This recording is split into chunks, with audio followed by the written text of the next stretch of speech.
Some places are forgotten by time, others refuse to be forgotten, and some exist only in the mist, where echoes of the past whisper through the fog. This is the story of Echoes in the Mist, a tale of lost roads, restless spirits, and the haunting presence that calls from the void. Turn down the lights, settle in and listen closely, because once the mist finds you, it never lets go. Pause. The sound of a distant wind, rolling thunder and footsteps fading into the fog. Mark tightened his grip on the wheel, eyes squinting through the thick swirling mist that enveloped the lonely road. Lisa sat beside him, fidgeting with the GPS, which had long since lost its signal.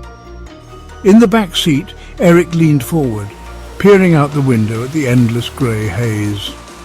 Sound, engine hum, windshield wipers creaking against the glass. You sure we're still on the right road?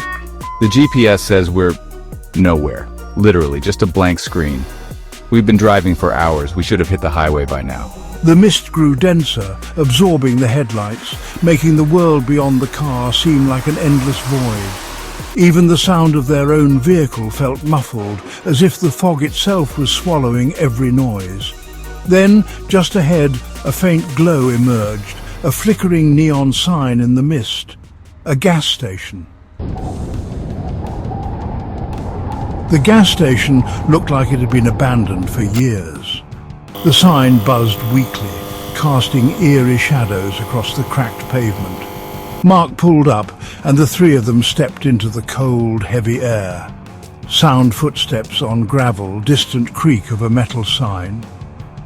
From inside the station, an old man emerged, his face worn, eyes shadowed beneath the brim of his hat. He looked at them for a long moment before speaking. You kids lost? Yeah, we've been driving for hours trying to find the highway. You're on the wrong road. We figured that much. No, I mean, you ain't supposed to be here. There's a house up ahead. If you see it, turn around. Don't stop. Don't go inside. You're messing with us. The further they drove, the quieter the world became. The mist pressed against the car like unseen hands, growing thicker with every mile, and then, suddenly, it was there. A house. It loomed from the fog, a towering Victorian mansion, its windows dark and hollow. The structure seemed untouched by time, as if it had been waiting.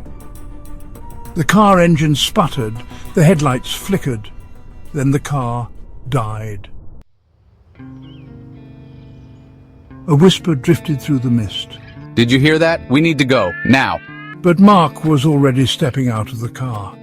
The moment they stepped inside, the air changed. The house smelled of dust and decay, of damp wood and something older, something forgotten.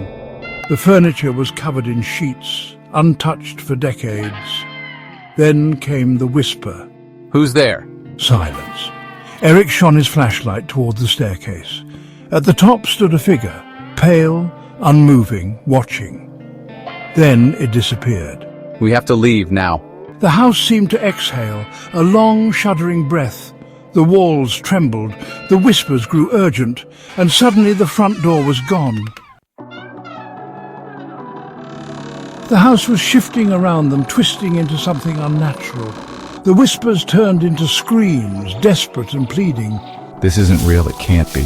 Then Lisa saw it, an old diary lying open on the floor. The final entry read, "The mist calls to me. I hear them whispering. I must go. I must become one with the echoes." A shadow moved in the mist beyond the broken window. Something was watching. Then the front door burst open, revealing the swirling fog outside. They ran. The moment they crossed the threshold, the house vanished behind them, swallowed by the mist. They never spoke of that night again. Lisa kept the diary, though she never read it again. Eric refused to drive on foggy nights. Mark sometimes woke up hearing whispers in the dark, because some places never forget, and some echoes never fade. If you enjoyed this chilling tale, don't forget to like and subscribe for more terrifying stories. And remember, some roads should never be travelled.